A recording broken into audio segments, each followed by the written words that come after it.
Welcome back to Revelatorium, the podcast that comes around once a month, just about as often as I will finish a book. And that's me speaking truth to very little power. That's the God's honest truth. I don't forge these prompts. I don't I was going to say gerrymander them. I'm not gerrymandering these prompts. I'm not putting inane political boundaries to ruin a country. I genuinely, every single time I'm about to record these, I think of something in my life that I only do once a month, because it's actually hard to find things that are like a once a month frequency. And I understand that in the podcast world, this is a big unorthodox no is skipping the weekly cadence. But you know what?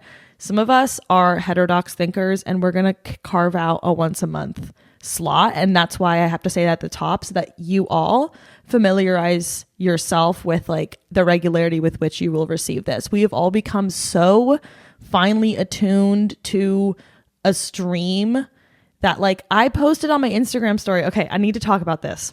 I posted on my Instagram story that I was over a week late on my last episode of this, episode 21, which we're here in episode 22, you guys. So we did it. We beat 99% of podcasts. You did it by writing in, those of you that wrote in, and I did it by sitting on my couch 22 times for a segment of 1 to 3 hours that it takes me to record this. So yay. That's all it takes, is literally just commitment and follow through. Oh, actually, that was just an argument for bootstrapping. I'm you too can get to the 1%, but podcasting is a little bit different. It feels like, as long as you just show up, you'll get to, it's not you're going to get, it's not saying I'm getting to episode 22 is not oh, well, and that means you're going to have 100,000 followers. It's just okay, you'll get to episode 22. Anyway, the one saving grace of the 1% of the podcast world is that it's not based on the amount of wealth you've built. It's just based on literally your follow through on can you sit down on your couch 22 times in a row and not give up? And we all do that, but how many of us do it with a microphone set up and a ring light? We all sit on our couch, but some of us, we do it 22 times in a documented way, and that's how you get to the 1% of podcasting. And if you don't know what I'm referencing, it's basically the stat that 90, I think only, oh my God, I forgot the stat, which is awesome for the episode where I need to talk about the stat. But it's basically 90% of podcasts, I think, don't make it past the 3rd episode, and then 99 don't make it past the 21st. And that is, I think, a piece of entrepreneurial Twitter lore. I don't actually know if it's a stat, but I just see it being posted, and it's encouraging that it's you just have to keep showing up, and then you can be not in the top 1% of views. Look at me touting elitism at the top of the 22nd episode. These are the things, we don't need accolades in this life.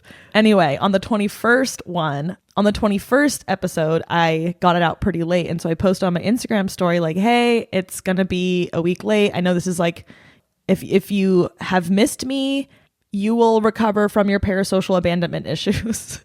And I posted that as a joke. But then on the next slide, I was actually, let me take this as an opportunity to ask, do your abandonment issues ever get triggered if a content creator doesn't upload? Because I want to see what point we're at in techno dystopia. Are we there yet? Where we are literally I know parasocialism. I don't know how. I think parasocialism, where it was when the term started, is not where it is now. It's gotten way worse, I feel over time. But anyway, I was does that actually represent anything? Do you guys, because in my mind, I'm if I'm not uploading, you guys aren't noticing. There's so many other people posting in the feed, unless you just follow me and 2 other people with which power to you. That's actually an amazing curation of taste and discernment. But I'm I just assume that no one's oh my God, she didn't upload today. But podcasts are a little bit different. And that's what I discovered is when I asked people that question, have you ever had your abandonment issues triggered by a content creator disappearing? People were some people, I would say 30% of the people were that's very disturbing. No, I've never even gotten close to that. So a lot of people were that's really scary, which okay, they have some good, humanitarian thought on their brains there. And then there was 10 to 20% of people that were like, oh, there's like specific people that I did feel like when they left the channel, like Best Dressed, for example, but they don't feel like it's not like, I mean, you miss them, but you don't feel like, it's not like, oh my God, this is like disturbing me, you know? And then there was like a little chunk of people that were like, oh no, I literally have felt like, yeah, like really forlorn. And so I was like, wow, we're kind of across the board there. I did like a little mini revelatorium on my Instagram. So follow me at Cathorout if you're not following that, or the revelatorium Instagram, because I am like way too active on Instagram, and we'll get into that later in the episode. Anyway, it's episode 22, so we're going in 22 different directions right now. But I think getting back to the original prompt of something I do once a month being reading a book, I need to take this time to platform one of the most troubling things to come out of the Industrial Revolution, and that is, say it with me now, Goodreads. Yes, the Goodreads like proliferation, I think, has also changed culture in like a really slanted way, because I don't have a Goodreads account and people will ask, where's your Letterboxd? Where's your Goodreads? And I allow me 2 apps to not be on. Will you all allow me 2 apps to not be on? It's funny because I'm just like, I actually feel like a point of resistance where I'm like, I don't want to be on a new app, because that just represents like more time that I'm not like unplugged. I'm like, I'm trying to be more offline, you know, as I think a lot of us should be. Anyway, especially if you're listening to this. No, I'm just kidding. I actually feel like my audience, like is also striving for that. Like a lot of people are like, I use Opal or whatever. I just downloaded an app. I think it's called Clear Channel or something. Anyway, heard about it from the very wise P.E. Moskowitz Substack, Mental Health. Highly recommend that. Actually, I should have said at the top, I finish a book once a month, but like I am definitely reading a lot of essays. So in a way, it's like I'm reading an anthology. I'm putting together. That would be such a cool project, is to put out an anthology of like all of my favorite Substacks that I read in a year, and just give it out. Like, this is my anthology. Maybe I'll make that for the pod. Would you guys want that if I made you like my personal anthology of what to read on Substack? Like, because someone else I follow on Substack is me talking about I refuse to be on a new app, Goodreads or Letterboxd, and then I'm like hyping up Substack. But it's a very life affirming place for me right now, which is such a rare combination of words to make an appearance in my daily language. So let's just give it that. But another Substack I really like is from Haley Naaman, I think. Mamie Baby. And she just every single week just does like 15 things I read this week. And I can't tell you how many of the things I read this week came from that, because I think the interesting thing about Substack is like it doesn't serve me things like TikTok or like Twitter do, or like Instagram. So it's like you have to do the search and discovery yourself, and I really like that. I really like having to find people. Like, it's kind of like Patreon in that way. Not as bad, but like Patreon, like you're not discovering other creators when you're on Patreon. You already know the source when you get to the destination that is Patreon. So anyway, I appreciate that like Substack, it's like I don't feel like they're trying to like drag me onto the app and like keep me there. It doesn't feel like it doesn't feel like a hostage situation when I log onto Substack. When you log onto Instagram or TikTok, it's a little hostile on there. Like it's not a balanced play or trade. It doesn't feel right. So anyway, been using Clear Channel, going back to that, from Substack. And Clear Channel allows you to like, basically, it's one of those apps that's like you can only log in 5 times a day, and every time you do, you have to do like a little breath exercise, and you limit how much time. And like, it's actually really helping me, because most of the time when I log on to Instagram, I don't even really want to be there. It's just compulsive. It's just like, oh, I just want a little zap of something, which is what P.E. Moskowitz Substack that I read was about. Actually, do let me know though if you want to do the anthology, because I will make that. Been loving Substack in that way, but I think like that is part of the reason why maybe I only read or I only finish 1 book a month, is because I'm like, yeah, having a more distributed, like I read 50 micro books, and I know that's not necessarily like, that's not really fruitful. I don't like that angle of Substack where it's like making everything clipped. Like it makes everything clipped. Like now when you do an hour of stand up, the best thing you get out of it is like a 90-second clip that's going to go viral. Like everything's getting clipped, like clip culture is kind of like flattening, you know, the like breadth and depth of like a whole project. Anyway, so I guess an essay is like just a little less of a commitment to a book. So it's like makes sense that in an age of, you know, no one having attention spans anymore. Like I'm reading tiny things instead of one big thing. But I do have follow through. I do have commitment about once a month. I just read, if you want to know, since I don't have a Goodreads, the 2 apps that I'm resisting because the slant that they put on society. I told you guys 22 ways we're going for the 22nd episode. So just let me have it. The slant that it's putting on society is that we can no longer read things open-mindedly. Our minds aren't exactly open when we consume a piece of media anymore because they've already sort of been like filtered. Like it's like our minds are open to it, but it's also they're a little bit frayed around the edges. Like there's already a formed relationship. There's a texture to the relationship already because you see ratings most of the time before you see something, if you're using Letterboxd or Goodreads. But for me, like every time I go to see a movie or I listen to a new album, I do end up seeing pitchfork ratings on Twitter, and I wish I didn't. Like ratings don't help me. Yeah. And that's why you should rate my podcast, to prove me wrong.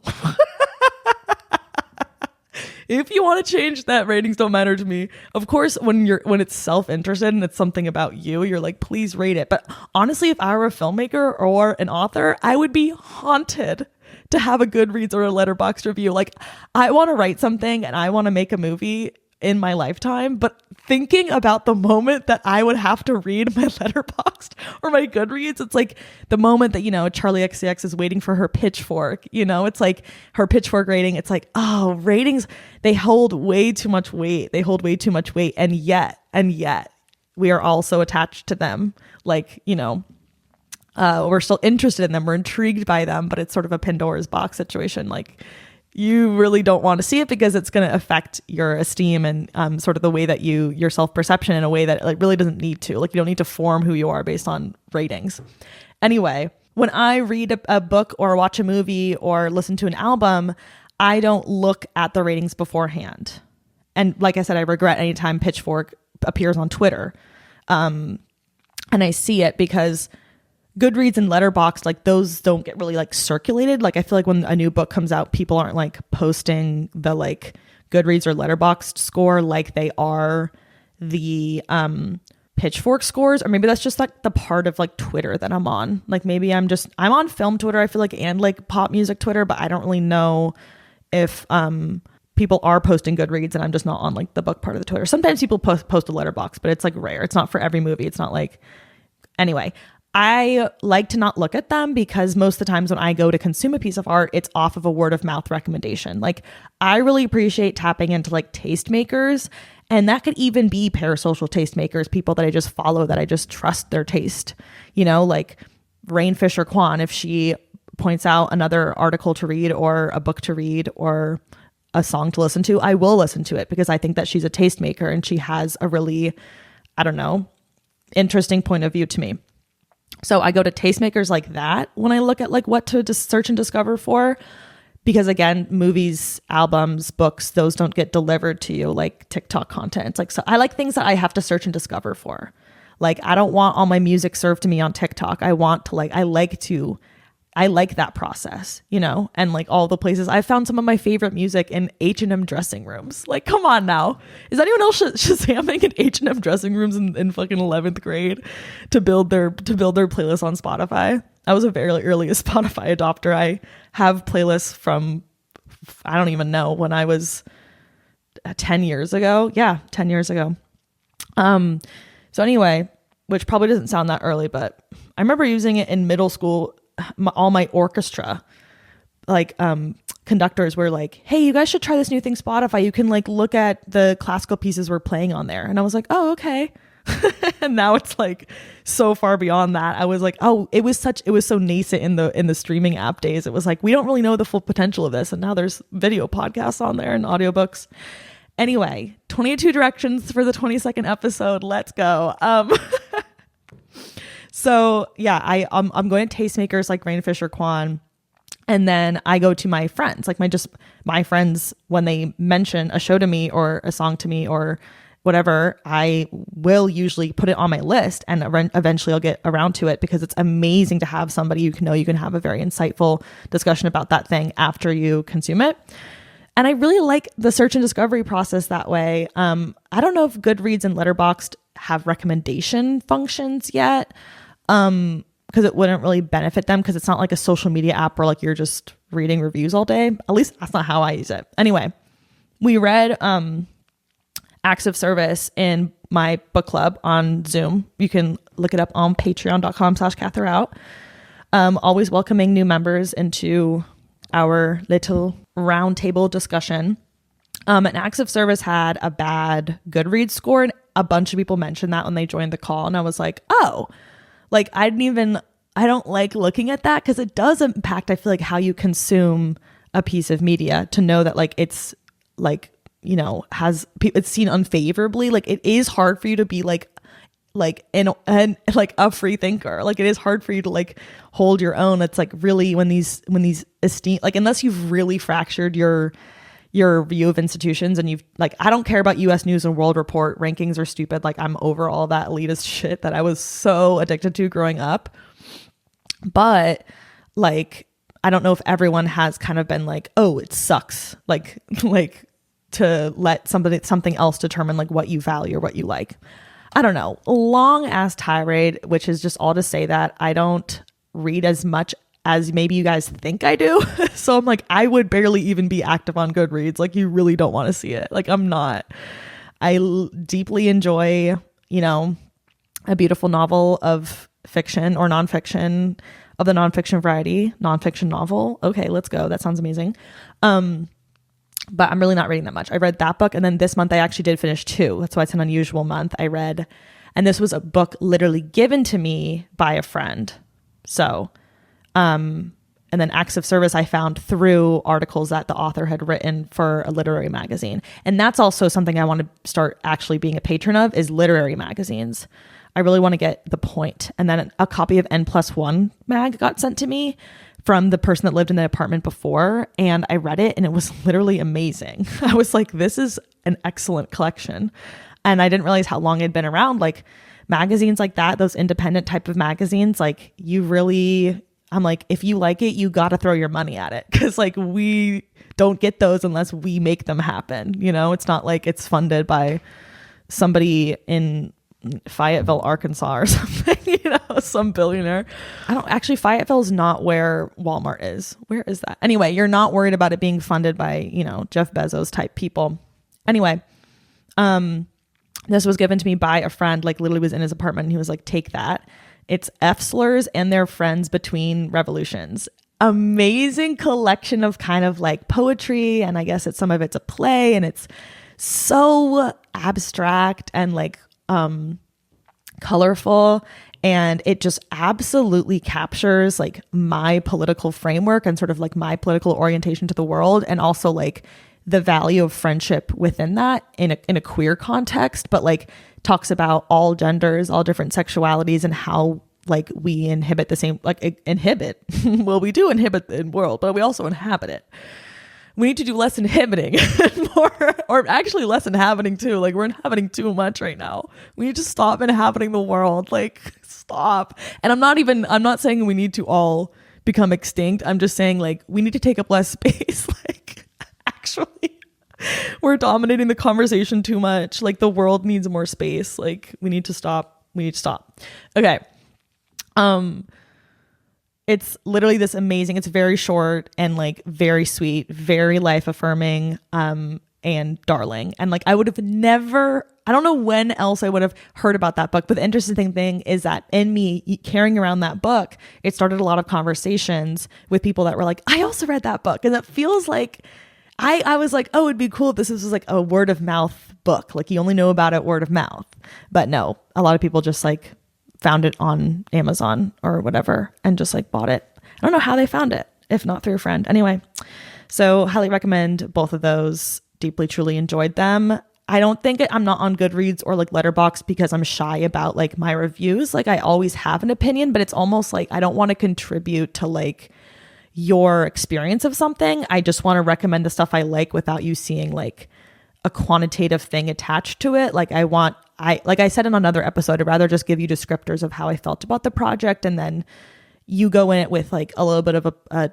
definitely a favorable view of it because someone recommended it to you. That, you know, like when my friends recommend me something, I'm like, I really do think I'm going to like it. And honestly, 99% of the time I do. It's very, very rare that somebody, and now I'm going to eat my words probably. Someone's going to send me something that I'm like, I don't like this. But usually if it's like someone that I really admire and they recommend me something, it becomes something that is in my top 10 favorite things. So I also could never pick a letterboxd 4. Like that is way too, I don't know how people even come to those conclusions. And like, we don't even know what the definition of favorite is. Like, what does that mean? The thing that impacted you the most? Does that mean like the thing that has like the most emotional response, something that connects to a memory? Like, what is it? Like, what is it just, oh, that's the best thing? Is that, I think they covered that in Exploration Live. Listening to so many podcasts right now too. Okay, let's get into the episode. I think that was a long enough entry. I am indulging today in many a revelation. The first one is that, number one, I doubt myself less when I'm with other people because I'm an extrovert. I don't know why I'm reading my bullet point out. It's not a full sentence. It's literally just a bullet point. I thought I could get what I needed from this, but I forgot that I never talked to myself in fully fleshed out thoughts. I'm a bullet noter. I don't like writing. I don't know how YouTubers read off of scripts. I'm like, I can't. I'm not an actor. I'm not a performer in that way. Like I can't. If I'm reading something I've pre-written like now, it takes so much extra energy to make it sound like it's the first time I've said it. Like I can try to say that and try to make it sound like the first time I've said it. Like my first revelation is that I doubt myself more when I'm with other people because I'm an extrovert. But I don't think introverts feel that way. That's me trying to read that like I'm not reading it. That's so much work. I'm like, the theater of that, like the pageantry of that, I can't take. Like video essayists are actually like performers. Like I just can't do that. I have to just give myself a bullet point so that I can like riff on it. And that's why when I'm doing stand-up comedy, it is hard for me to like write things out because I'm such a riffer. Like I don't know. I can't do that. I just can't do it. Anyway, I was thinking about like spending time alone. I live alone, and then spending time with other people. Like in which environment do I find myself doubting myself more? Because when I'm with other people, it really like erases my self-doubt. And I feel like, well, okay, not with every person, but I have been so like proactive and committed to like spending time with people that I feel really seen by and like understood by and are, let's hear it, life affirming. So I want a good hang. I want people that get it. You know the framework. Get it, good hang, treat me well. So when I find people with those 3 things, I'm not having a bad time. Like I'm not having a bad hang. We're going 10 for 10 good hangs, okay? I like when the ratio's like 1 out of every 2 is a good hang. If 1 out of every 2 hangs is a good hang, that is like, I need more dependent on good hangs. Like I'm literally that much of an extrovert. Like a good hang gets me high. Like why do you think I didn't upload this whole summer? Because I was on YouTube. On this channel I did, but I could barely get it out 10 days late.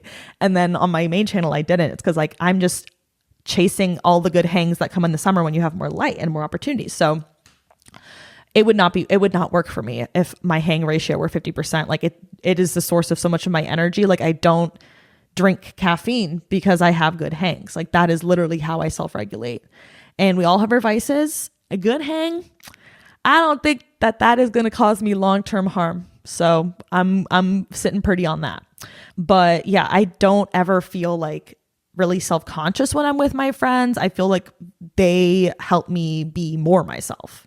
I feel less myself when I'm alone because I can't talk to other people. Like I feel like I know who I am in conversation with somebody else. Like that is like where I find my sense of like self is like through my interactions with other people. Like when I'm alone, like I just feel like the thoughts that I'm having are a lot more filled with doubt. And I'm like, I don't want that to be me. I want to be the version of me that like is not doubting herself as much. And that's when I'm with other people. Like I'm not who I'm meant to be when I'm alone. And I'm not saying that like I never spend time alone. I literally spend so much time alone because I am living alone. But I'm saying like, you know, ultimately I don't want to be in this form forever because I recognize that like when I'm around other people, I really shine. But I was just thinking about that, and I asked a question to you all at the end about, do you doubt yourself more when you're with other people or alone? Because I feel like the narrative I grew up with was you get really like concerned about how other people see you when you're with your friends, and you get really caught up and you're doubting yourself and you're tripping over everything. But that is not my experience. And so I was like, oh, is that most people's experience? And actually I would have to count them up, but I think more of you said that you doubt yourself more when you're alone. So I think we're on the same side. Or I just found a very self-selecting audience of people. That's the thing. Whenever I take these like polls, that is why I'm very cautious to say they represent society. They just represent a group of people that have found their way into my digital sphere, my cone of influence. It's supposed to be sphere of influence, but I'm like, I feel like I don't have a sphere of it, but I got like a cone. Like I can get just like a little wedge of that. Anyway, so second revelation is that I am forever changed by the art of digitizing scrapbooks. I have been going home to help with a family project of digitizing scrapbooks. It's become a really urgent priority because of some things going on with my family right now. And I've been spending like 6-8 hours a day just going through all of my mom's scrapbooks from the age of when she was 15 to like, I think I'm up to 31 now. I'm up to the age that she was when she had me, which is like really fun. Like I'm like, it's so cool to see and know her in that time that I never existed with her. And I'm like getting to learn about her. And it's the closest thing that I can like compare what it's going to be like for children of YouTubers to grow up and then watch their parents' YouTube videos from when they were a baby. Like that would be so just like trippy, because these scrapbooks don't give me a sense of like my mom's voice or like her laugh or how she talked. I think if I had those, it would send me in a full flurry of just like, I don't think I would ever be able to come back from that. It would be so like uncanny to like see your parents before you knew them. Maybe she does have video footage and I should ask, because I would like to see her affectations and how she talked. In these photos, I can tell how she moves and her posture and the way she laughs and her style. And like, I'm finding a lot of affirmation in that. I'm like, oh, wow. Like, I think socially, she and I get each other in a lot of ways. And I've learned a lot about how to build a community of care and like support from her. Honestly, like she has done an amazing job in her adulthood. And especially when my sister and I left for college, of like building a community of care from so many different sources, from church and from all these different jobs she's worked, from school, from her volunteer gigs. Like she just has such a community of people that, love her, which is amazing. So I'm seeing that side of her even when she's, in high school and in college and whatnot, because of the way that she memorializes her friendships, and the photos that she was taking of her and her friends give me such a clear picture. Like not as crystal clear as having like video and a vlog style documentation of how she was thinking and feeling at the time. But like, it gives me a picture of like, okay, I guess I was always just kind of destined to be so like obsessed with, I'm like a bridge. Like I know kind of like my role in life is to be a bridge. Like I'm a connector. Like that's just something that I feel like I was put on this earth to do. Like I love connecting my friends. I did just matchmake 2 of my friends. I hope they don't mind that I'm saying that. Doubtful that either of them listening to this, and I'm literally anonymizing it, but I just wanted to share because I know I said I was taking matchmaking a few months later, and like I didn't get match made, but I match made. So that's really exciting. But yeah, I'm like a bridge. I know that's how I go. And now I can see that like my mom did the same thing. And not only like I can tell because she memorialized it and she documented it, like there was such a clear reverence for her life and her relationships. And like she had that joie de vivre, she really did. Still does. That's where I see that it's possible to maintain that spirit. I like spirited people. Like I'm like, I like people who have almost a cheerleader quality to them. I would love to join an adult cheerleading team that doesn't do any gymnastics. Like I'm such a good cheerleader. Like honestly, like I'm like, it's literally amazing to find people who are spirited and cheerful in this world, because you know how hard it is to stay that way.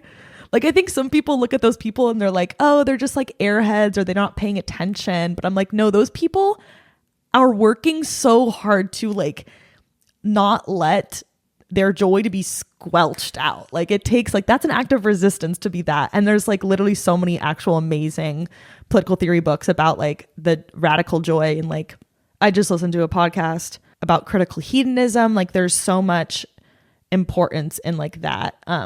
Maybe some of them are like that because they're okay. You know what? There are a lot of people that are probably very light and airy because they're just so ignorant of like all of the actual damages of like modern life around them, of modernity, they've not seen that modernity has failed us yet. I'm like, you haven't heard the 1975 song, like you didn't get the memo. No, there are some people that I feel like are just so tuned out, like they just are so removed, they're in a bubble, they're like, you know, out of touch kind of thing. But for the people that like, you know, you have I hate the way the red pill terminology has gotten usurped, but if you've like, you know, you've been radicalized and you see a lot of systemic ineptitude and cruelty, and then you still find a way, like I love so many of my comrades are like such giving, like impassioned, like uplifted people, and it just gives me a model for like, oh no, you don't have to be just like cynical and nihilistic, like you can be a little utopian and you can do that. And it's like, and that's kind of what the podcast on, it was from the Upstream podcast on critical hedonism was about, is like being like being someone who's like really committed to like, you know, liberation and justice work and like activism, but also seeking hedonism and pleasure in like a critical way. So it's like, you're not just like going on a shopping spree and buying $1,000 in new stuff from Madewell. It's like,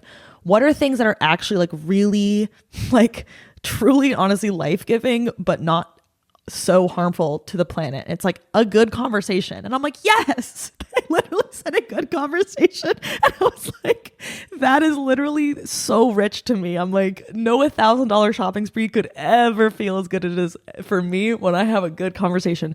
I am flying to Cleveland, Ohio tomorrow for 5 days because of good conversation. Like a friend that I met in Cuba, like you gotta fly to people sometimes. Normalize flying for friendships, flying for new friendships. Okay. Is that okay if I have like, if I make one of those YouTube long distance reconnection videos, but with a friend, a long distance friend that I've only known for 3 months? Have you guys seen those videos on YouTube of like long distance couples in high school, and they'll have a video in the airport of them meeting for the first time, if they were like if there was like an internet couple, or it would be like, you know, haven't seen each other in forever and just reuniting with their like in real life couple. I don't know why those were getting served to me. I guess I liked them. To me, they were the same genre as like wedding video. It's like really triumphant, like romantic moment. But like, that's the kind of gal I am. I'm like, I will fly to Ohio for a good conversation. So like good conversation, swimming, like biking, like those types of things, like cooking together, like those types of pleasures. I feel like we have gotten to a monetization of the world's pleasures that make the free ones hard to come by. But I love a free pleasure. And also free pleasure, like free it. We need to free pleasure. Too many of us have a restricted relationship to it, and like, it's going to be okay. Or at least that's my philosophy, and I don't know what to tell you. But anyway, she has this 22 directions for 22 episodes. My mom had this really huge joie de vivre, and the scrapbook, the interesting thing about the digitizing the scrapbooks was not only like seeing who she was at that age, but also seeing that like she is the type of person to document it. And I asked her, were all of your friends in college making these scrapbooks? Because you guys, it wasn't just like a bunch of photos in a sleeve. It was like this sticky page. She would put the photo down, and then she would write like a little caption, or she would do like a little quote, or she would do like, she would put like a little, those little cartoon speech bubbles. She'd put that over someone's photo and then like write a little something. And I'm like, these are actually so kitschy and amazing and timeless and like so cool. And it made me want to do scrapbooks again, because I'm like, and the fortunate thing is like, we did not look at those scrapbooks though for like 30 years. 20 years. So like they don't serve a like beautiful utility in the moment. That's why I like YouTube videos, because those are my digital scrapbook. I was like, oh, I'm the daughter of a scrapbooker. No wonder I'm a fucking vlogger. I didn't realize what the type of shit I was on. I didn't realize who I was the daughter of. I'm the offspring of a fucking scrapbooker, because she said her friends in college weren't doing them. And now I've been asking my friends, do your parents have scrapbooks? And most people, it's not to their knowledge, but I'm like, I didn't know that my mom had scrapbooks like this until now. So like you could have a closeted scrapbooker as one of your parents. You don't know. They're in the dark. It's a black box. You have to see, are your parents a scrapbooker? Because you might need to start a YouTube channel if they are. Or you probably already have one. I would be curious to see what the correlation there would be. I don't know if I'm going to get that in my respondents though. That might be too niche. Kids that are the children of scrapbookers, are you content creators or artists or whatever in some respect? But anyway, I'm just like, oh, I thought my inclination, my interest to do YouTube from such a young age came from my dad, because he's always snapping photos and he has a really good eye for photography. Like he really taught me how to frame up a shot. Like he was on Flickr, he was putting his collections up. Like I don't think I gave him enough praise for that, but he was an amateur photographer, and he hasn't done it in a while on his DSLR, because now with your phone, it's so easy to capture it that way. But like, I don't know. I don't want to, I actually don't, I know there's like the term for it's like iPhoneography, but I actually don't want to discount like the amazing framing that someone can do with an iPhone. Like this is not an Apple ad, but like Sarah Gray is somebody that I follow and I really appreciate. Her Instagram's Gray Matson. Like she has a really nice eye. Like I really appreciate the scenes that she captures. And there's like this person named Beans on TikTok that makes these like really sort of dreamy landscapes, little portraits of actually Bellingham, like a neighborhood in Bellingham in Washington. Everyone's always like, where is this? And I'm like, oh my God, it's 2 hours away from me. Like that's where I live. It's not at all. I'm like, that's me. 2 hours away. No. Some people have been like, you need to live in Bellingham. And I'm like, with those houses, maybe I do. And not yet, you guys. I would have to, I don't know. Are there enough people in Bellingham for me to hang out with? Like, is it going to be dense enough where is it walkable city? I don't know. Okay. We're not going to talk about Bellingham, Washington anymore. We are going to talk about, my dad's eye for photography. And I knew I inherited that from him. And it's always very touching whenever somebody compliments me on that, because it literally, the compliment feels like it flows through me straight to him and straight to his dad before him who had that. It just feels like, oh, you are literally seeing my ancestors. And I wonder before my dad's dad, if that went back, like I wonder how much of that is inherited. And of course, like it's nature and nurture, because I saw them enact that behavior. It is actually just nurture. There's nothing biological, but I put in my note, documentarian gene. Like it literally feels like it was in the Punnett square of my life. Both my parents were dominant in like documentarianism. So like I was always going to be this, like it's coming up documentarian every time. How is that happening? So, it's a very dominant trait. Like I'm a carrier for it. So that's why I can't reproduce. No. There's so many other genes that I cannot pass on. And that's why I will not be reproducing. I'm like, my genes are really bad. Like, why do I have 5 chronic illnesses before the age of 30? Like, that's not right. Like, if I lived in the 1700s, I would not make it past 16. I was actually maybe like 22. I swear.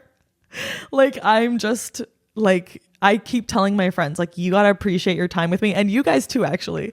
I'll say this to you too. If you're someone that has abandonment issues with parasocial content creators, you got to be careful with me, because I'm not going to be here for a long time. And because you guys, when do you ever see a big old lady? This is something I'm doing my stand-up stats. Like, why are they all little? Why is it only little old ladies? Where are the big ones? Are they locked up? Like, what happened to them? So I'm like, I just actually don't have any representation for me. And I'm not even talking about in media. I'm talking about in life. Where are the tall old ladies? Like, do you shrink that much? I have scoliosis already. So like, if that's what it takes to live longer, like my height will be 4 inches shorter in like, give it 10, 20 years. I'll keep crunching down. That's one of the disorders that I cannot pass on.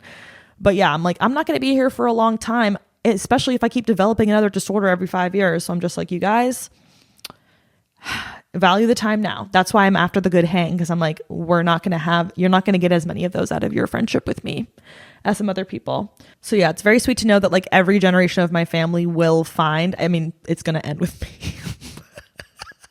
The documentarian gene is going to die with me. No, it's plenty available in society. When I meet another documentarian, I'm like, yes.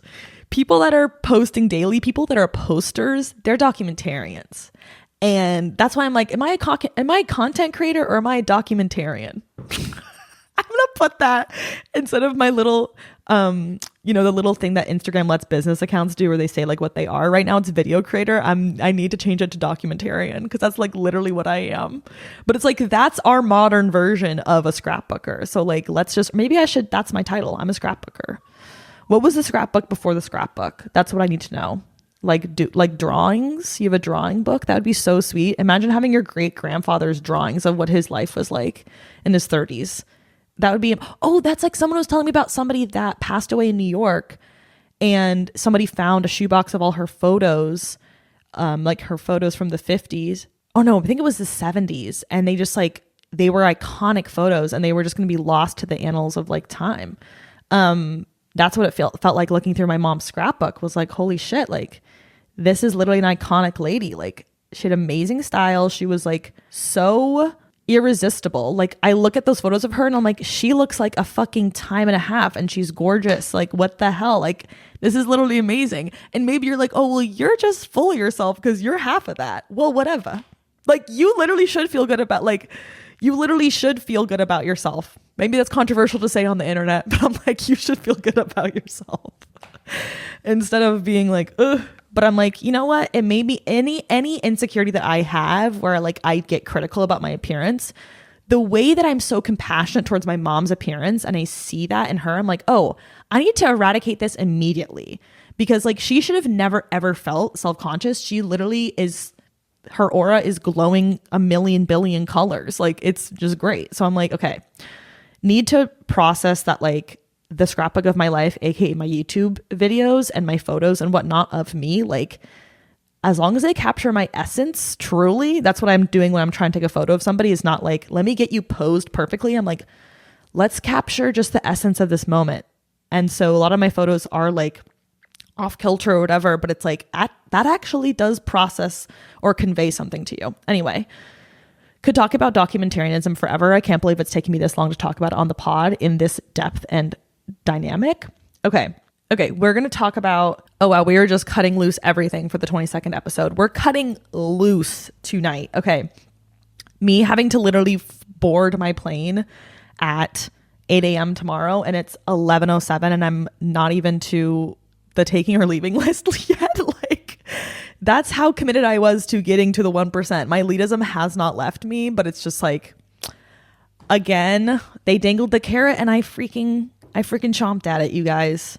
But I wanted to continue anyway. Like 22 is not good enough for me. Like I'm trying to get to the triple digits. That's why, as I've said before, I leave 3 spaces. You gotta like literally give yourself the chance to like do well. I feel like that's how many podcasts, how 90% of them don't get past the third is like they don't even give themselves a chance to do well. Like think about like what it would be like if you actually succeeded about this thing. Like we spend so much time thinking about what if happened if we failed at it, but like you're never going to build self-belief that way. Like that's what the 1% of podcasters is the 1% of people have self-belief. Like, no, that's uncharitable. They had I think like 10% of people have self-belief because they got past episode 3. Like, but once you got to do something 10, 15, 20 times in a row, that's where other life forces can cut in. And it's so easy for like your life to just get like way too busy with literally selling your labor to have fun on a little joyful podcast. That's why it's like, I end up losing sleep to do these things because I'm just like, I value it. So I also have to get my laundry out halfway through this episode. So I'm flagging that, bringing that to your attention. Very important for you to know. But anyway, we're cutting loose. The next one I want to talk about is going back to like, can I feel good about myself, or like you should feel good about yourself, is the soft social power of loving who you are at this juncture, or maybe I just live in the Pacific Northwest where like self-esteem has been sucked out with like a centrifugal force. But like, I just feel like that's such a rarity these days. I'm like, did people have more self-esteem in like the 1800s than we do now? Or is it like kind of like neutral over time? And I'm going to need a scientist to comment that there's a comment function on Spotify and YouTube. Leave a comment, by the way. That is something we do here when you enter the Revelatorium room. It's nice if you're, not going to join the Patreon or, otherwise subscribe or, give some sort of support that way. Leave a little comment. That's an excellent way to let me know that this meant something to you. Reciprocity is sexy, hot, fun, and cool. And people that are that do it. So leave me a comment if you know about the statistical data on self-esteem. There's no way we can even capture self-esteem with data. Actually, they can try, but it's going to be so hard. Anyway, it's like people thinking they can capture your intelligence. Like, no. IQ is so shallow. Like, that's such a debased way to do it. Like, what are we on? Like, why did we think that? Okay. That's another terrible thing to come out of the Industrial Revolution is literally Mensa. Like, get rid of that. Get rid of that. Abolish Mensa. I'm going to say it. Again, we're cutting loose. Episode 22. Abolish Mensa. Yeah, I just feel like there's a dearth of self-esteem out there, and people that do have it, they glow, like they shine, like they stick out to me, or I'm like, oh, that's someone that has like good self-esteem. Like I want to be around them. Because like when you're around a lot of people with low self-esteem, it like, kind of conditions you to be like, okay, that's the normal, like that's the norm, that's stasis. But like with people with high self-esteem, it's like, oh, I should feel literally good about myself, because functionally, like people with low self-esteem, it's like I'm like, you can just choose to feel better about yourself. But I'm like, my mom, she's had low self-esteem over points of her life. But I'm like, there's no reason. We all have inherent dignity and worth. You don't have to like question your, if you're worth feeling good. It's like, yes, you are actually. That's just the Unitarian in me. Every being has inherent worth and dignity. That is something that's a tenet that I grew up with.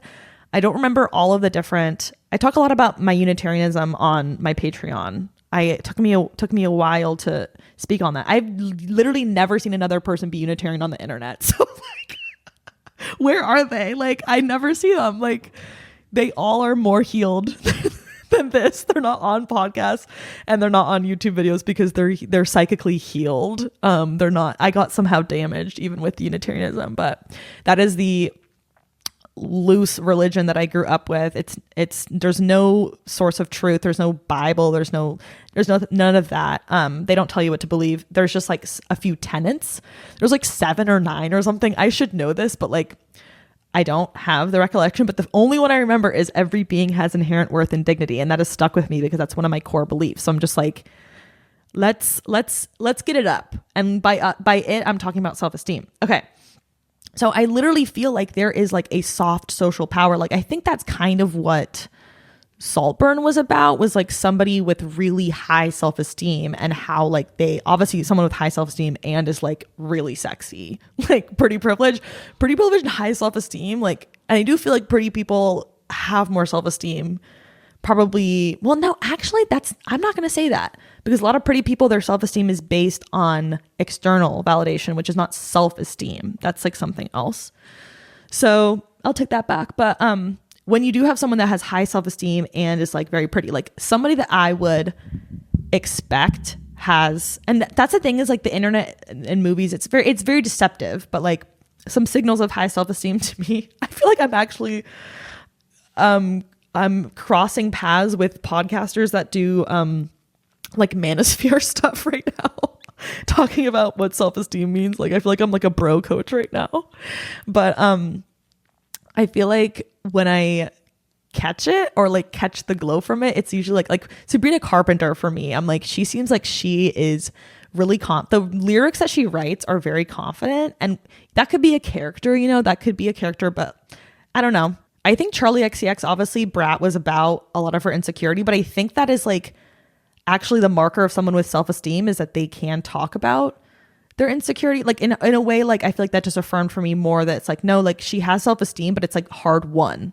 Like, it's not like she has it just because God's graced it with her. She's like, she's fighting back all these insecurities or like accepting them or whatever so that she can feel and step out in the world. Like, she wouldn't have gotten where she is now if she did not have like, well, again, oh, that's actually really hard with art, is because like, are they doing it because they love art, or are they doing it because they love attention?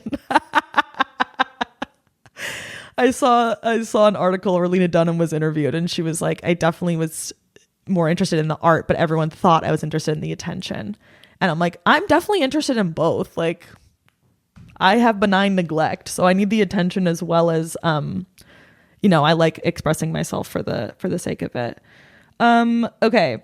Yeah. Just like the effect of their sort of like, people just respond well to that. There's a soft social power to that. Like, people really like fall in place for people like that. And like, it's just really refreshing when someone's combating a lot of like the like self-loathing that happens. Like, I hope that in all of my navel gazing type vlogs, like my oversharing series and now my closing 20s confession series, I hope that the navel gazing doesn't seem like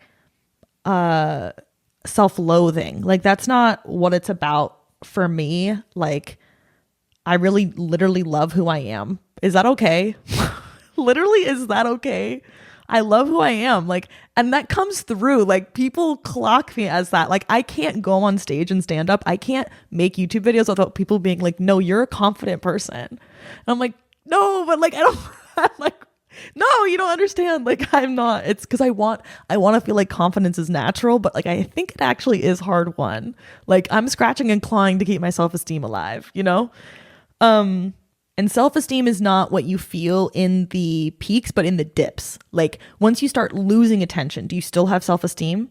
That is self-esteem. Like, I think that's what it's easy with artists. It's like, when they stop getting attention, does their self-esteem crumble? Well, then they never really had foundational self-esteem in the first place. But if you can maintain like, no, I like who I am and like what I'm about, when you're experiencing failure or like rejection or like whatever, that is like, oh shit, you literally are enlightened. Like, get to the temple, like start a temple. You're enlightened. Like, nobody gets there anymore. That's like literally enlightenment. Or maybe I'm just being so 28 years old right now, and everyone listening to this that's above the age of 40 is like, no, we all figured out self-esteem. We all got it.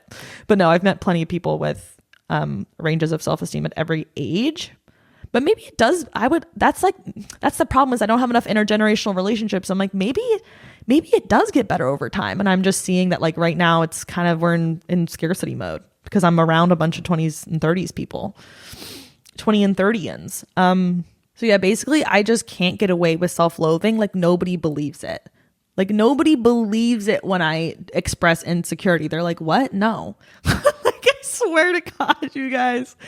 Anytime I've ever tried to be like, you know, maybe I'm ugly on stage, somebody will literally shout from the audience. One time somebody literally shouted, I don't think you've ever been ugly in your entire life.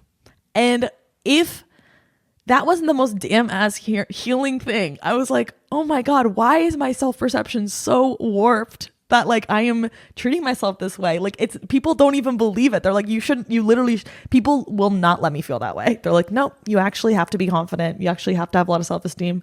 You have a lot of worth and you got to know it. And I was like, oh, okay, let me just stop in my tracks and be more in love with myself. Because my mom, I'm like, I was in love with her in these photos. I was like, I hope she was in love with herself, because like she should have been. But yeah, when you are in that condition of life where like you are not self-loathing, like at a bare minimum, not self-loathing, like that's really attractive. And like, I see that like there's an influence that people have when they're like that in real life, you know? Okay.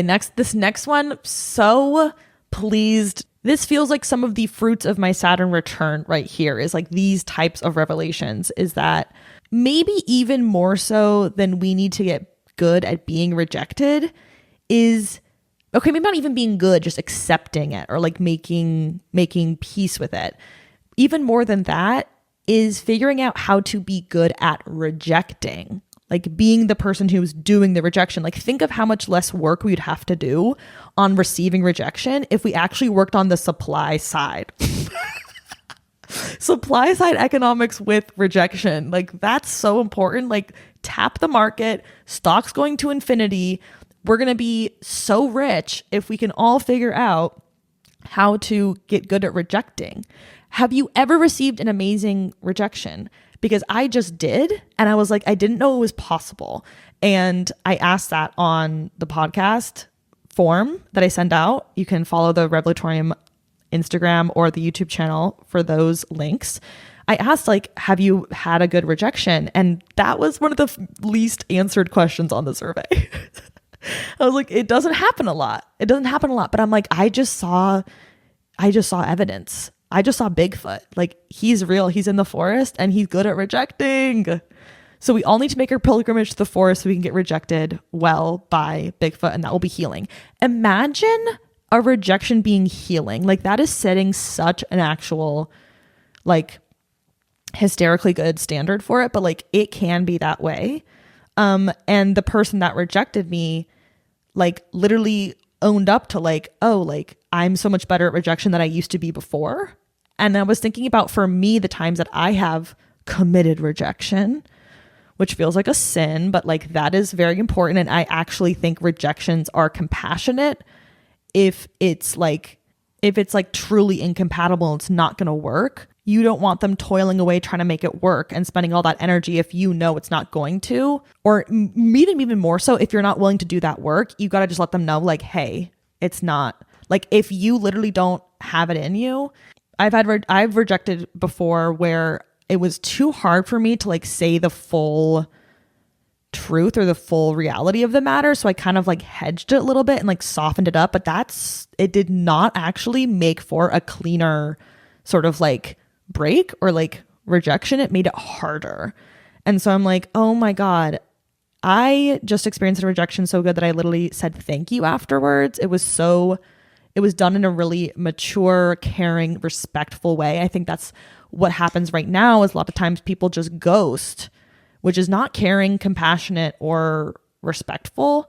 And I understand if someone else mistreats you, like, that feels like the best thing to do is just to not engage if they're like literally trying to manipulate you or like whatnot. Like, I totally get ghosting in that type of situation, but I think a lot of us are like ghosting or like, you know, telling little white lies to get out of situations instead of like really owning up to how we feel and expressing that fully. And maybe this is a rare belief or opinion to hold, but I'm holding it pretty strongly, is that like, I don't believe in essay texts. I don't believe in essay texts. I think that's a stunting way to communicate.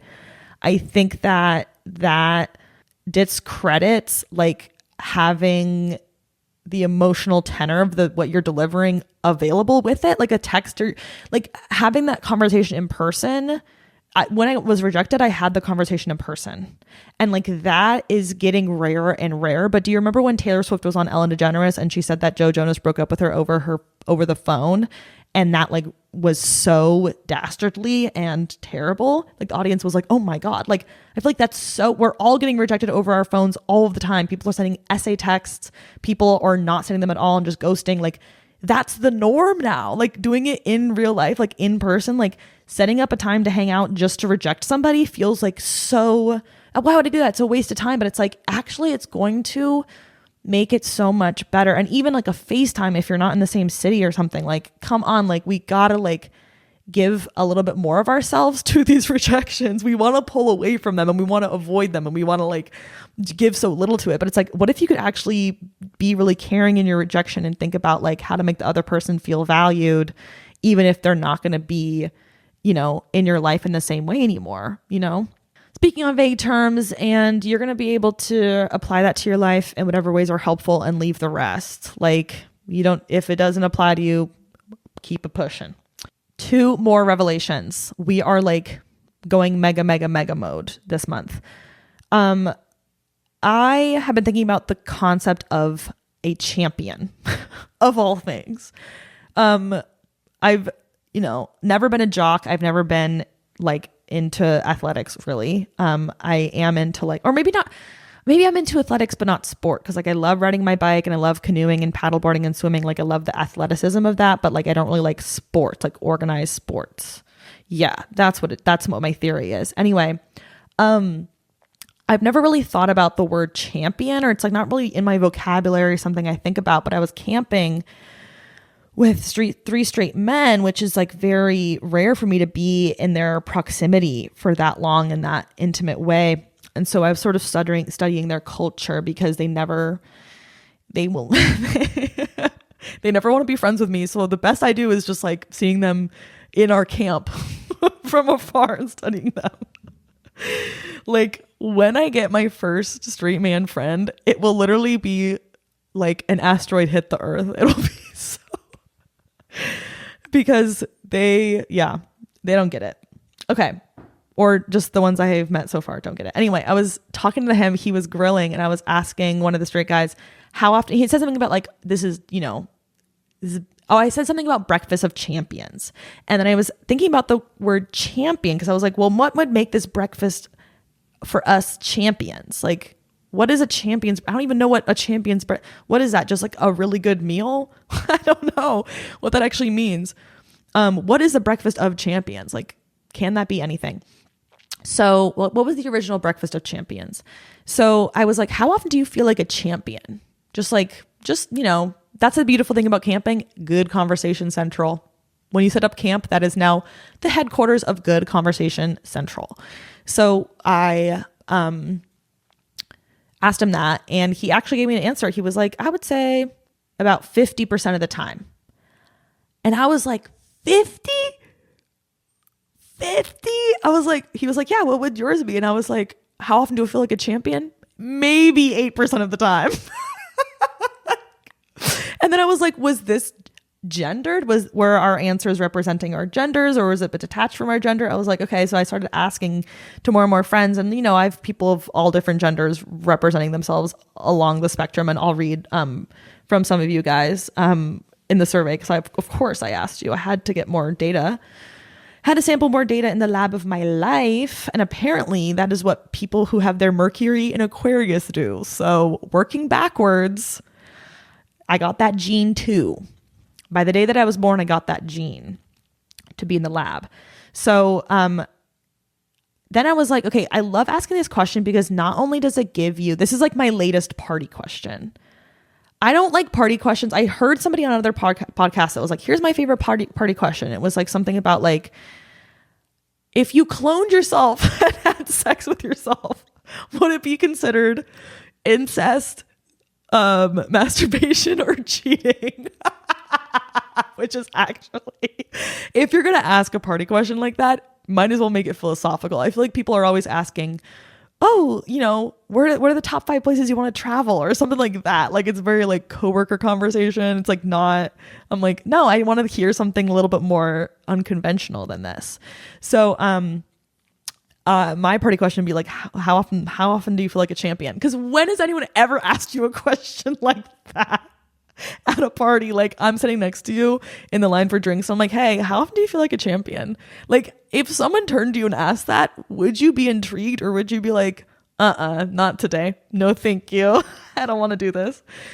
And that's okay if you don't. You just wouldn't be my people at the party. You would not be exchanging information. So, because people are always asking when I ask that question, well, what does champion mean? What does champion mean? Like, what does that actually mean? And I'm like, you know what? What do you think it means? I'd turn it back around, and I'm like a 5th grade teacher at a Montessori school. What does that mean to you? And they're always just like, yeah, like usually someone that's like dominating, usually it's connected to like sport, like usually is just kind of like, okay, came out on top. I hear a lot of like spatial on top, you've overcome something, surmounted something, a peak, like that type of thing. It's like, okay, there's things below you and you're now above. Like, that's sort of like the vibe of the word champion. But I'm also like, when of that 8%, we're not going to just get quantitative, but qualitative. When do you feel like a champion? Like, when do you feel like a champion? That's actually maybe the follow-up question at the party. And I'm thinking about it, and 8% is probably because I only really feel like a champion when I bike up a huge hill, or like when I finished a puzzle, when I finished a 2,000 piece puzzle, that did give me a feeling of champion. I championed that. And to get a puzzle done, you do have to champion it. And that's the thing when I asked this question to you guys, a lot of you guys talked about championing something versus being a champion as two different things. That's so interesting about the English language is like the word proud and prideful are two very different connotations. So it's like you can have the same source and it just has, I'm like, it would be so freaking hard to learn English as a second language. Like I have so much respect for people that try it because I'm like, like I can barely explain to you why this is the way it is.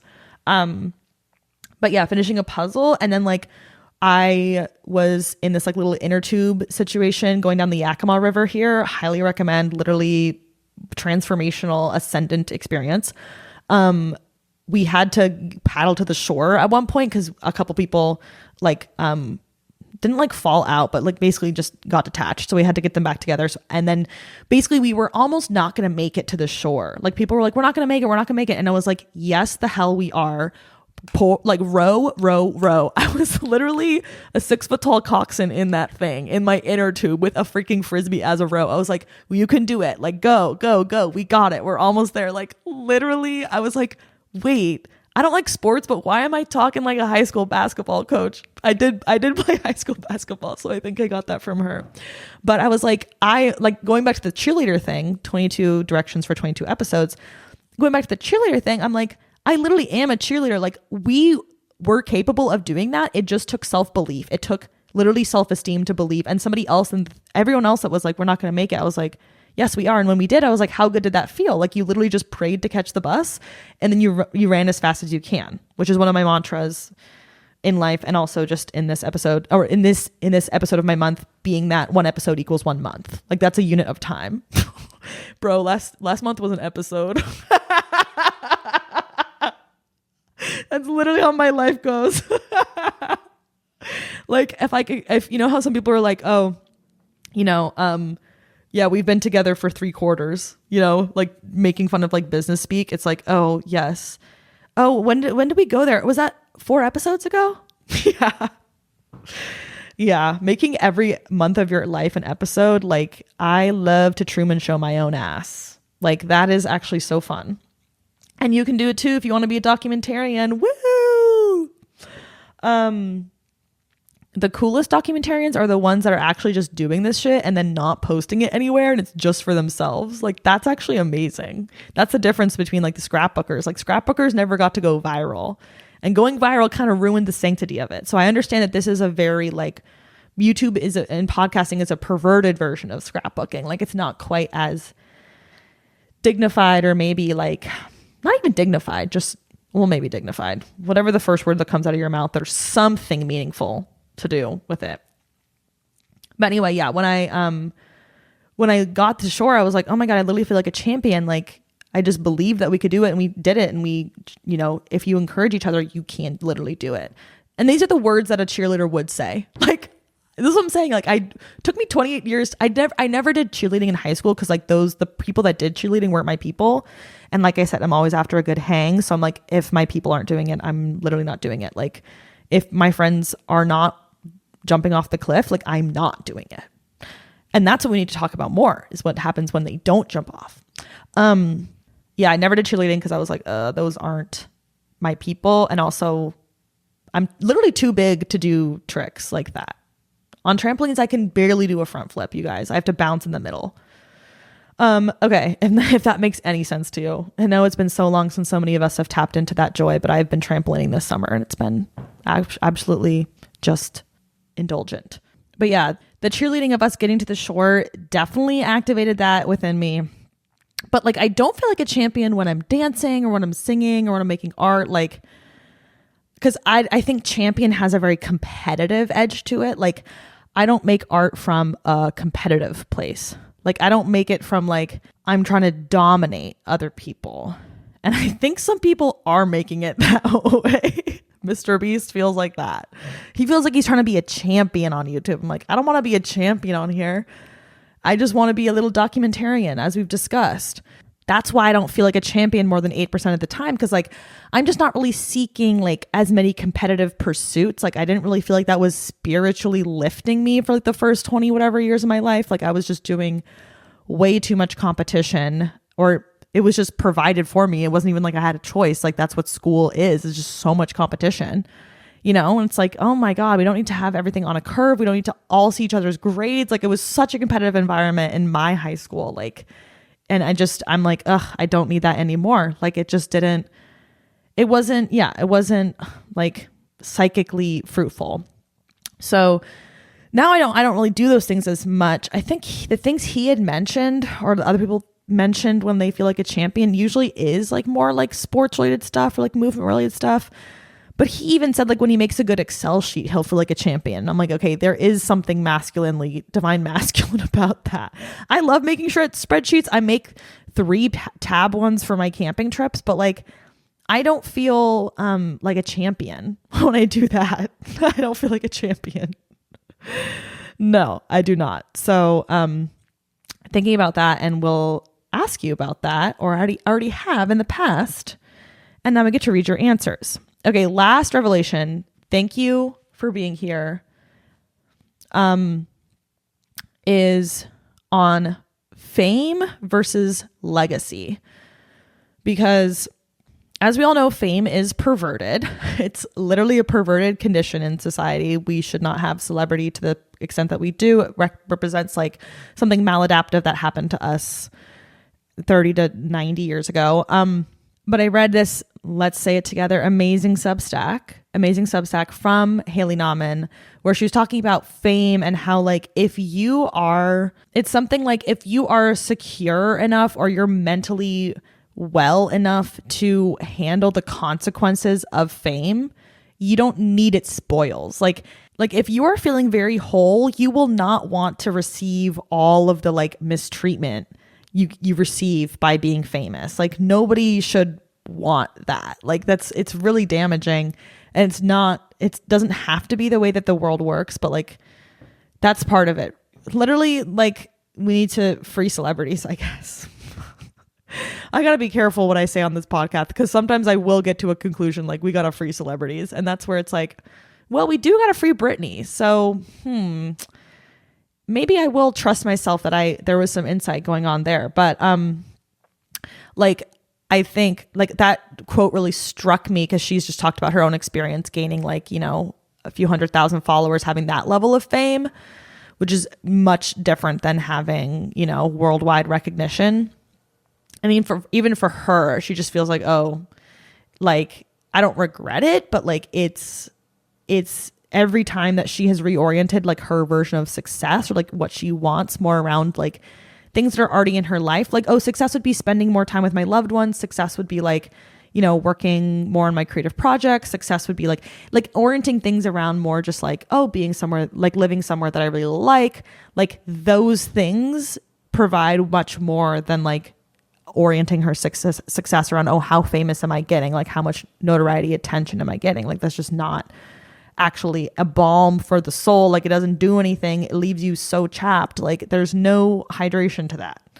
So been thinking about that and how many people still want fame in the face of all of that, with all these celebrities saying how terrible it is. People still want to be famous. And I understand that like fame is a function of like how we get our art seen right now. So like that's just the way that goes. But I'm just saying like there's still so many people that just want to be famous just to be famous. Like there are people like that. And I met one and I was asking them, well, do you want to be famous or do you want to have a legacy?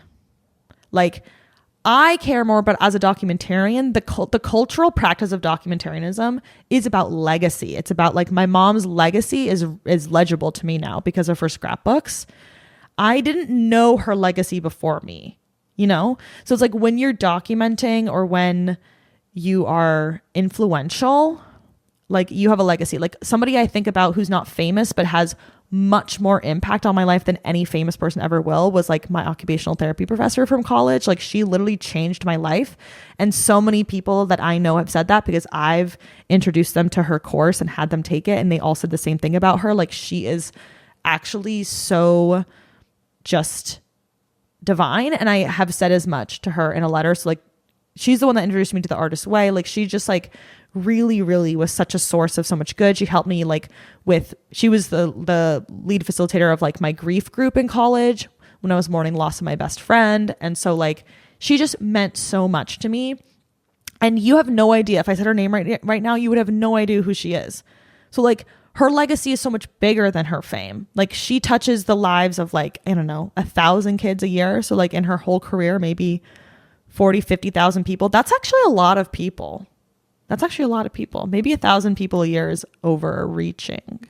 But even if it was only like, let's say her classes, she had 500 students over 20 years.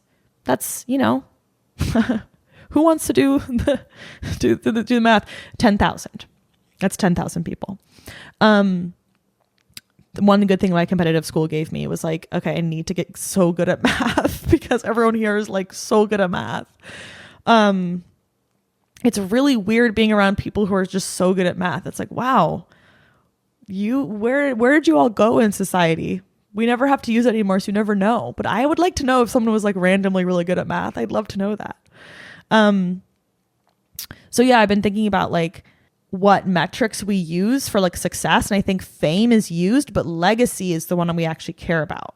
And that's so often overlooked. And like, to me, all the people I've mentioned on this podcast, all of the art that has been recommended to me has such a legacy in my life. And maybe that could be used to convince me to put it on, Goodreads and Letterboxd, so that I have like, if someone wanted to look at my legacy of like the cultural selection I've made, you know what I'm talking about? Like, not like the impact I have made, but like the legacy of like what, like I love looking at who my favorite artists are, you know, that type of like inverted legacy kind of.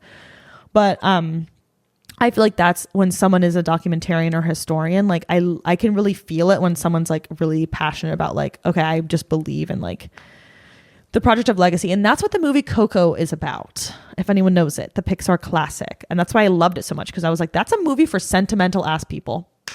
Yeah, I said it. Most Pixar projects are for sentimental people. And like, I love art and media made for sentimental people. I think that people that, no, I'm not going to say that. That's where I'm going to stop. But I'm going to uplift sentimental people everywhere. Okay. We finally made it to taking and leaving. If you are still here, I cannot predict whatsoever how long this episode is going to go. I'm going to be real with you. That's the other crazy thing is 22 episodes in, I still have no estimate when I'm talking for how long it's been. Because like, yes, a clock exists, but like, I don't trust that. Because I don't remember what time I started. I usually am not. I mean, I can look at it right here, but whatever. I have no sense of it. I have no sense. And also when I'm taking my little formula and Notion that I fill out of course, I've got a Notion formula that I use for these episodes. I do, with my bullet points and my section headings. When I look at this, I don't have any semblance of like, oh, and that'll be a 2-hour long podcast. Like even in my YouTube videos, 500 YouTube videos later, I could not tell you. And I bet my mom couldn't have told you when she got a bunch of photos taken in a few months, how many scrapbooks that'll take up. Like those types of estimates, you could do something literally 100 times, 1,000 times and still have no idea. Like, you know, artists with their albums, sometimes it takes them 2 years to make one. Sometimes it takes them 10 years to make one. And not like they're working in the studio for 10 years, but like just little trickle. And like, that's just it's not so funny. It's not so funny. Okay, I'm procrastinating. Taking into October from September of 2024. That's where we're at right now if you're listening from the future. First of all, being forthright and candid. You could probably tell this from the last hour and change, is that I'm a little bit over-indexing on candidness and being forthright, but like, I just think that's like so... I feel respected when someone is candid and forthright with me. When they think that I am like brave and mature and secure enough to like literally hear them as they are, no beating around the bush, no white lies, just like plainly, this is what's going on. It is amazing. Like, I just love when people think so highly of you that they're like, yes, and I believe that this person would want to know this sacred truth from me. Because it's trusting someone with information where it's like, this is genuinely how I feel and it's uncomfortable, or it's like not how I wish I felt, but like, this is how it goes. And I wanted to tell you that, not to like hurt you, but just so that this is like, I literally think that you ought to know. you ought to know. But I just also just think people that are really forthright and candid are like very intriguing. Those are the kinds of people that I usually follow on the internet, is people that I can tell are just a little more, I think the term people are familiar with are like unhinged, but like people that are just unblocked. Like they're not inhibited. Like I mentioned in episode 21, they're uninhibited. They're just freely expressing themselves. Like that is something I'm really drawn to. Been listening to a lot of the Up Good podcast with Honey Pluton, and I do think his circumlocution, is that the word? Big circumlocator. Oh my God, it is circumlocution. Yeah. Anyway, he's a big circumlocutioner. And so that's why this episode's as long as it is because I've been listening to like 4 episodes of that over the last few days. But yeah, he's very forthright and candid, and it's just very refreshing. It's just very refreshing. So that's why I'm taking it, because I want to represent that more. So that's literally so meta because I'm doing it right now. I'm also taking 10-minute struts. This is something I have been taking this whole year. I just haven't written it down. And because I'm a documentarian, I want to lock it in. I have been deeply like healed by putting in old style iPhone earbuds, putting on my favorite electro pop song, whatever I'm listening to, and strutting down the street for 10 minutes. It's like, I don't know, 6 blocks or something. There's this walk that I always have to keep doing. And that walk is like 10 minutes. And so I know I have like 2 or 3 songs in me. It's like, oh my God, I'm losing my voice. I'm talking so long. I don't know if you guys feel this way when you get behind the wheel of a car, but I'm like, oh my God, I have, what's the ETA to the destination? I have exactly that amount of time to like DJ. Like every opportunity is an opportunity to be an amateur DJ, not mixing, but just simply like, or maybe like being a music supervisor is like more how it feels for me. Is like, I've always dreamed of like being a music supervisor for a movie. I would secretly be terrible at it because I would have to try every possible option for that scene. Like I would have to try 300 songs before I'd get the right one. But that would make me the Frank Lloyd Wright of music supervision. That's the way he pursues his art. He was way too anal about it, but that's why everything looks amazing. So like, you got to give it up to him. Also saw a video from Avery McClure being like, was Frank Lloyd Wright gay? And like, honestly, you guys, visiting those properties, I'm like, these are not the works of a heterosexual man. Like he was way too, I don't even know, just queer in the way of like just expansive. I'm like, he queered architecture. Like even if he wasn't queer, the way he changed the genre, like literally queered it. Like, oh my God. Hopefully some of you know who Frank Lloyd Wright is. Something my mom was really into in her 20s. Like she's loved that her whole life. I grew up going to different Frank Lloyd Wright spots because they're usually like free to tour. So it's kind of based like in a way, it's like, that's like you take your family, there's not even a museum cost. My mom took me to all these free tours growing up. And I think that's why I'm a tour guide, because she took us to the Jelly Belly factory tours on our way to the state fair. She took me to Frank Lloyd Wright tours. I loved the craft of like being a tour guide. Like I think a great tour guide is a fantastic form of entertainment and education. Like those are video essayists. Those are on the ground video essayists are tour guides. And that's why I believe that tour guides should become video essayists. It's just in our oeuvre. And that's a word that I want to use more of. Because of Sally Rooney of all people. And then I heard Honey Pluton using it and I was like, well, that's a sign. That's the word to incorporate. And I'm adding a segment now that we're at 22 and we're turning and we're losing the 1% sites. We're detaching from that now. We can do whatever we want. And I'm adding a segment. Now that I know that I can keep this up, called Words. The past segments have not been words. They have been strings of consciousness. This is where I talk about words. No, at the end of the episode, I'm going to go through some of my words that I want to incorporate because I keep a list on my phone. I did a TikTok and people were like, you should keep posting these. And now that I'm spiritually and materially protesting TikTok, I'll have to do it here. Okay. So these 10-minute struts are actually such a unlock for my life. And I didn't have them as much in my old neighborhood. This is like something that's like new to this neighborhood.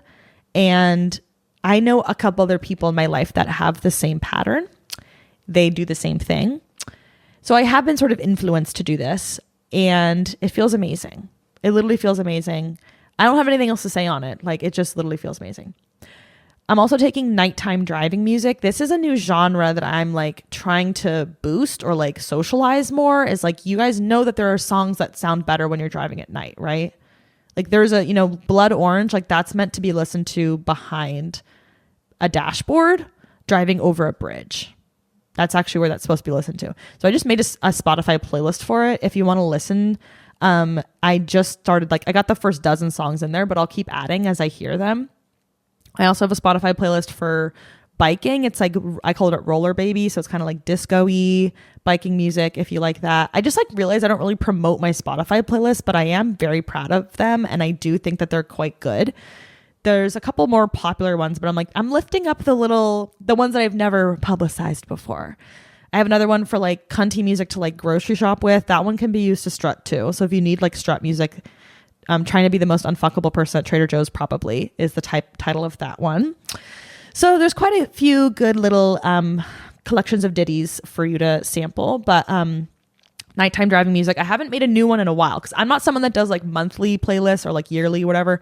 I have just a annual, perennial currents one, like main one, and then I have some others that I add to. But this is my new little birth. Just had a birth for Nighttime My Time. That's what it's called, which is a amazing reference to an amazing artist that I did see live, and that was a tale for another time. It's a bag of beans I don't have with me right now. But yeah, I'm crafting that out. So I'm taking that with me. I'm also taking FKA Twigs' music. It just started making sense to me, you guys. I love when that happens with an artist. That happened to me with like Phoebe Bridgers, Ethel Cain. There was like a bunch of points where I tried to listen to that music and it just didn't make sense to me. And then it just clicked. And you might have some jokes to make about depression and my mental state, but actually somehow I am now liking all that music, even though I'm mentally well. Like the Gold Manchester version by Phoebe. Holy hell, that song, that's going to be good. And some of her Boy Genius music is happy. People hate when an artist gets happy. That's why I'm glad Casey Musgraves was kind of always happy. That's why I respect her. That's a girl after my own heart. Like she's spiritually well. I can tell. Okay. Yes. So FKA Twigs' music, like obviously I loved Cellophane. I have had like a handful of like her songs, but now listening to her albums in preparation for Eusexua, I am like, okay, this is now clicking into place. And I love that feeling. I'm also taking Industry because I'm holding on for dear life to the season 3 finale. I need to let you know that like this 1% was so important to me that I did not listen to or did not watch the finale of season 3 of Industry, which if you are not on that channel, turn your remote on. Don't watch it on your laptop. Like literally find a TV in a library if you don't have one. Like get it on a big screen and watch that shit. Season 3, episode 6, I believe, is one of the best episodes of television I have ever seen. Okay. And I know that Vanity Fair or Vulture just put out a ranking of like or maybe it was Rolling Stone, the 100 best like episodes of television ever. Season 5, episode 6 of Girls was not on there, so they're wrong. No, I don't know if any episodes, I think one episode from Atlanta was on there, but the Goofy Movie episode of Atlanta should of course been on there. There's so many episodes of TV that like just are like divine, but season 3, episode 6 of Industry, like that spoke more than volumes. It spoke rooms of encyclopedias. And the reason is similar to the forthright and candid reason for taking. We're taking like, I guess I just want to be really respected in October. I'm like, let's respect each other more. How about that? I think let's bring respect back. Like, we can barely trust each other, but what if we just started with respect? What I like about Industry is that it respects us as viewers and it doesn't treat us like we're stupid. And a lot of shows do that. Like Emily in Paris treats you like you're stupid. Like you just don't even need to understand anything to watch that show. Like it is just so, it literally just thinks that we're stupid. And I know I said abolish Mensa, but I'm like, is it okay that I want media made to like intellectually stimulate us? Is that okay? I don't care about my IQ, but I care about like, okay, actually engaging with something, because it feels amazing when a show challenges you, where it's like, oh my God, like I gotta freaking, like, I'm not on my phone during that show. Like I have to really see what's going on. So I'm clutching on to the finale because I know it's going to be amazing. My best friend already told me she watched it and it's just sorcery. And I also, I'm bringing sorcery into, October. I do think amazing, like drag king costume for me. Drag king look for me would be a sorcerer. Like, I think that would be so funny. Maybe I have been hunting for a Halloween costume. I barely have time to do a Halloween costume because I barely even have time to record this podcast. Like, I got to go to bed and wake up for this flight. Anyway, industry. Yeah. Just if you're not watching it, watch it. Like, I don't know what else to tell you. Season 1's amazing. Season 2, you're going to be like, okay. Season 3, holy hell, it all pans out. Like such a worthy watch. Then on the leaving side, this is like, I wish I got to this earlier in the episode because this needs to be aired to as many people as possible. And that's that I'm leaving being so responsive over text. Like I am actually leaving being a good texter in October. In September. We're going to try it in October and sample it out and see how it is. But you guys, I have prided myself on being a good texter for like literally my entire life. I'm always very responsive because I care deeply about my friends and I want them to feel attended to. And also it is so delightful to talk to them that like, if they text me, it's like, oh yeah, I'd rather talk to them than like do this chore. So that has been pulling me. And I've realized no matter how many social media apps like Goodreads and Letterboxd that I resist, the social media feed that will always be on my lock screen are my text messages, because I don't allow any other notifications on my lock screen except for my messages.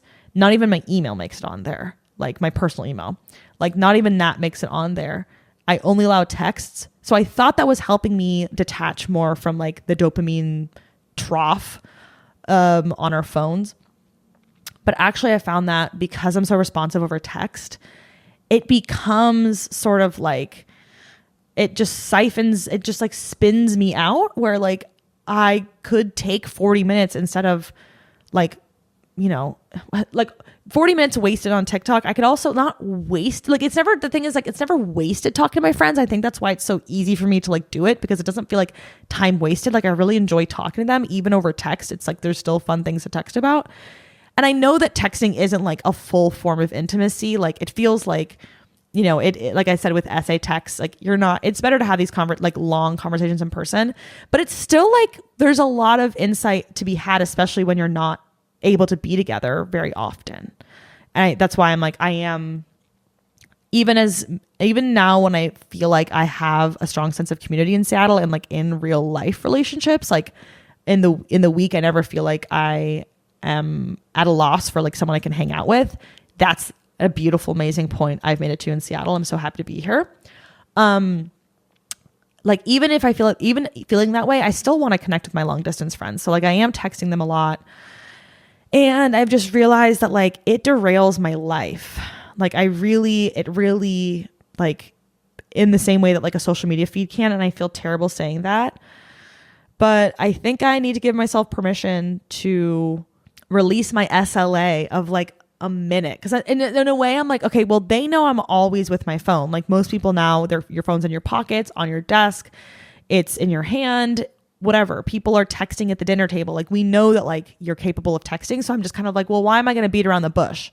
Like, you know, I can see your text. I might as well respond to it. But I think the thing is like, once you respond to it and if they respond back, like then you're now lodged into something that you weren't prepared for. And I've had these conclusions before, but it's reached an exacerbated point where I'm like, okay, this is actually really kind of like dysregulating me. And like, I'm not able to like move forward when I'm just like in the cycle of that. So I'm going to try, maybe I respond to people within like 12 hours, you know, because I'm very compassionate actually towards bad texters. I don't take it personally. I'm just like, you got a lot going on. I know it's not about me. Like, I actually just don't worry about it. It actually is kind of feeling like, okay, this is like, I have to stave off a treat. Like, I have to be kind of abstinent now about my texting, because I'm like, I have a lot of this fall like ramped up. Some things got thrown my way that I was not anticipating. So like my life has just gotten a little bit more responsible. So in return, I'm like, okay, well, I need to clear up some time. And that means like dropping some things, and also like basically cutting back on like, I cannot spend as much time talking to my friends. And those couple of things that have clogged up my life will be revealed in time. Okay. So if you're a friend of mine listening right now, just know that like, it's not you. It's literally everybody in my phone now. I'm going to be more principled and practiced about it.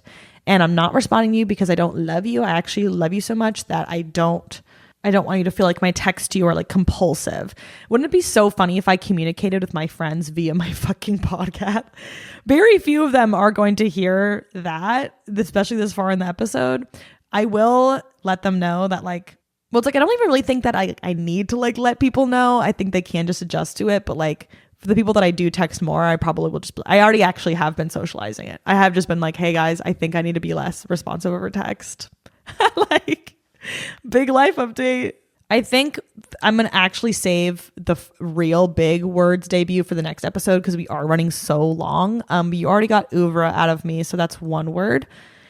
Okay, actually, guys, I've made the executive decision to either break this episode into its first ever 2-parter, or film this another time, and it's going to have to go up after I go to Cleveland, because I haven't said in this episode that I'm leaving irresponsibility in September, but like, I'm trying to better regulate myself and prioritize that again. And last week I would have just barreled through, but this week I'm like, I've learned from last week's mistakes, and it's time to turn off the ring light, finish packing, go to bed, and not waste away off of 3 or 4 hours of sleep. Burning the candle at both ends. Watch what happens not so live. We'll see what I end up doing.